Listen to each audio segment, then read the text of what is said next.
On the 18th of March, 1554, a barge carrying Princess Elizabeth arrived at the Tower of London through the river entrance known as Traitor's Gate.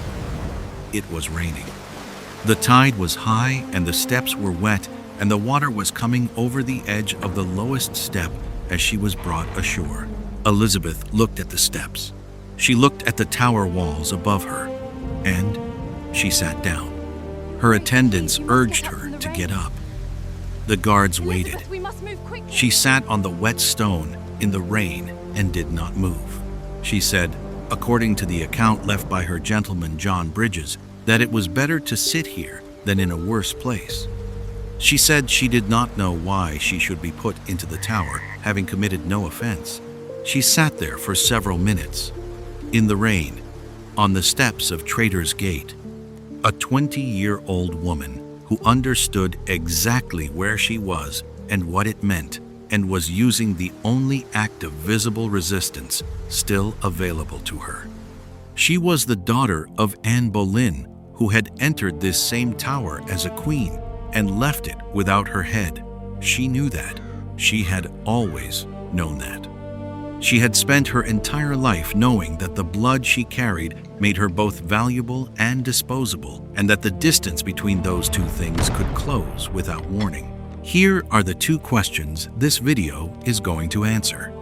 The first, Elizabeth had done nothing that could be legally proven as treason. She had not participated in the Wyatt Rebellion that had just failed against Queen Mary. She had not signed anything, met with the rebels, or given them any documented support. So, how close did she actually come to being executed? And what specifically stood between her and the scaffold? The second question is the one with the longest shadow. During her interrogation inside the tower, Elizabeth was asked a direct question by Mary's counselors, a question designed as a trap, a question where every possible answer seemed to lead to conviction. She gave an answer that none of them expected, an answer so precisely calibrated, so linguistically careful, that it became one of the most discussed statements any Tudor prisoner ever made. What did she say? And how did she know to say it? If this is already holding your attention, hit subscribe right now. We cover real Tudor history, told from the actual record every single day. Now, let us go back to 1533. Elizabeth Tudor was born on the 7th of September, 1533, at Greenwich Palace, the daughter of Henry VIII and his second wife, Anne Boleyn. She was 2 years and 8 months old when her mother was arrested, tried, and executed. She was declared illegitimate the same year. She grew up in a world where her status changed with the political weather, where she was a princess one year and a bastard the next, where the women who came into her father's life as stepmothers either died or were discarded or executed, and where survival required an understanding of court politics that most adults never fully developed. What Elizabeth developed instead of a stable childhood was an education that was by any measure extraordinary. Her tutors included Roger Ascham, the same scholar who had been moved by his conversation with the young Jane Grey at Bradgate Park. Ascham considered Elizabeth an even more gifted student. She studied Latin, Greek, French, Italian, and Spanish. She translated theological texts. She wrote letters in multiple languages from an early age that demonstrate not just linguistic ability, but rhetorical sophistication, an awareness of how words land differently depending on how they are arranged. She was learning, from her earliest years, how language could be used as a tool of survival. In a court where saying the wrong thing in the wrong company could be reported, distorted, and used against you, she learned to say things that were technically true, that could not be twisted, that left no clean handhold for an enemy to grip. That education in careful language would save her life in 1554. When Henry VIII died in 1547 and her brother Edward became king, Elizabeth's position improved. The Protestant Regency Council that governed around the boy king was theologically aligned with the Reformed faith Elizabeth had been raised in. She was treated as a princess of the blood and lived in relative comfort.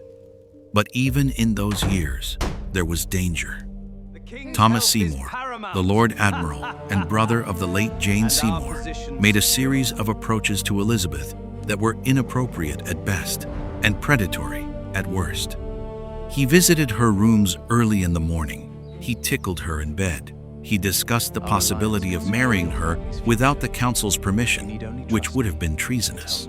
Elizabeth was 14 years old. Her governess, Catherine Ashley, was eventually arrested and questioned.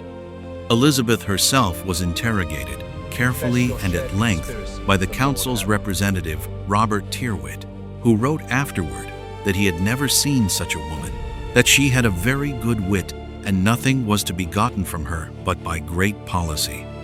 She was 14. She was already too careful for experienced interrogators to crack.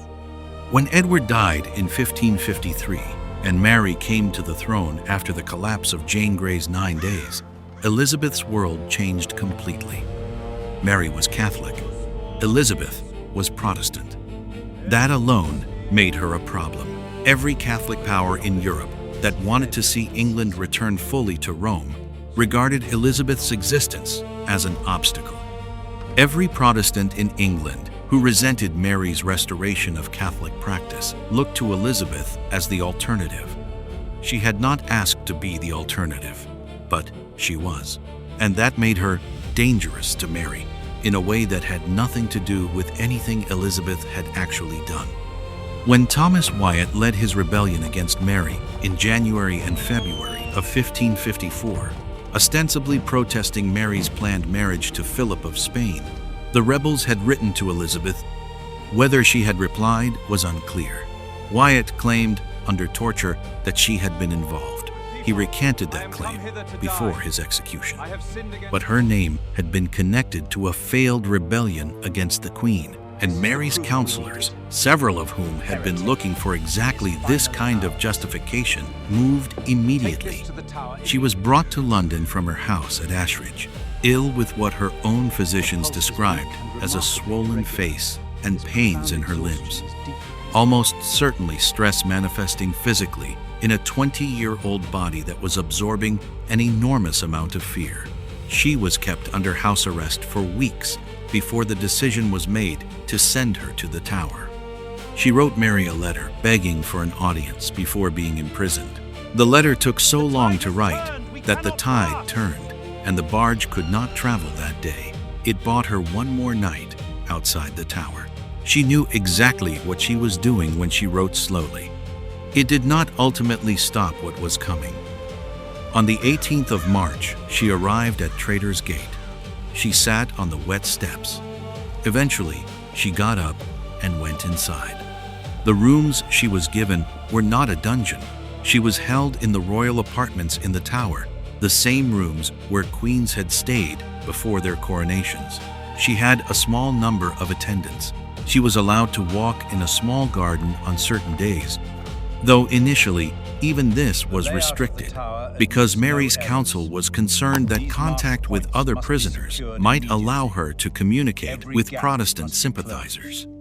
She had very little to do. She had no books initially. She could not write letters freely. She waited. The interrogations came. Mary's counselors questioned her repeatedly about her contact with Wyatt, about letters she might have sent, about conversations she might have had with known Protestant figures. They were looking for anything that could be shaped into a charge of treason. They were very good at this. They had practice, and this is where Elizabeth did what she had been unknowingly preparing to do for her entire life. When the counselors pressed her directly on whether she had known about the rebellion in advance, she gave them an answer that generations of historians have studied for its precision. She told them she had not been party to it. She told them she could not speak to what others might have intended or planned. She told them she could only speak to her own knowledge and her own actions. And she said it in such a way that every statement she made was technically verifiable. and none of them gave her interrogators anything to build on. But here is the specific exchange that was the payoff. One of the counselors pressed her on whether she had been in communication with the French ambassador, whose involvement with the rebels was suspected. It was a direct question. A yes would have been devastating. A flat denial could have been disproven if letters existed. Elizabeth told them she had received a letter from the ambassador. She confirmed it openly. She told them she had not replied to it.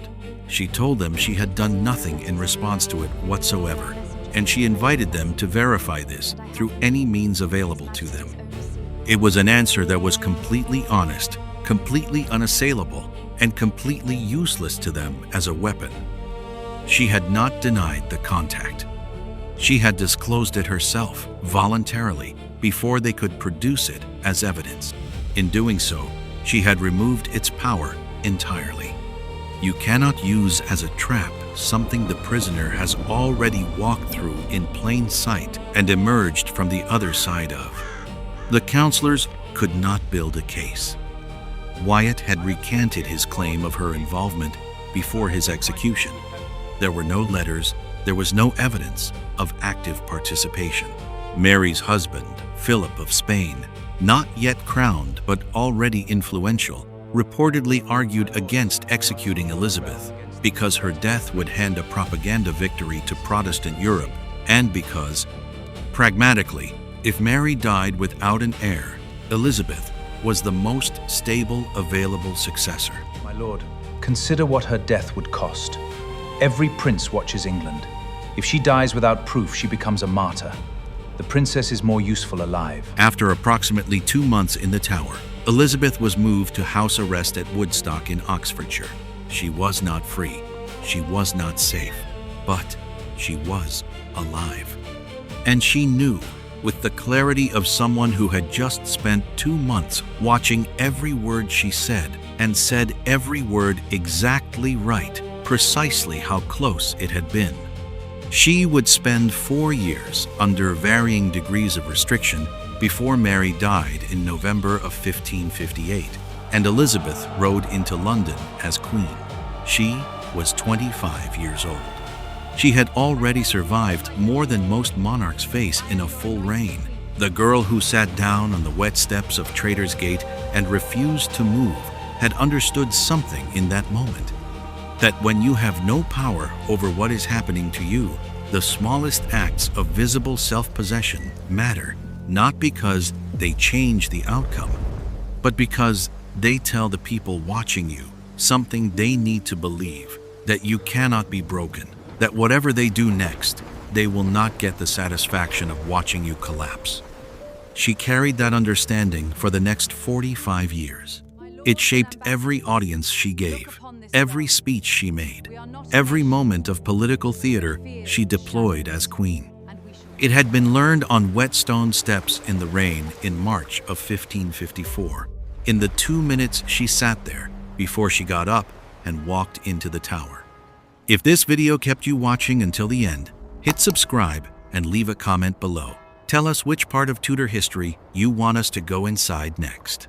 We have new content for you every single day.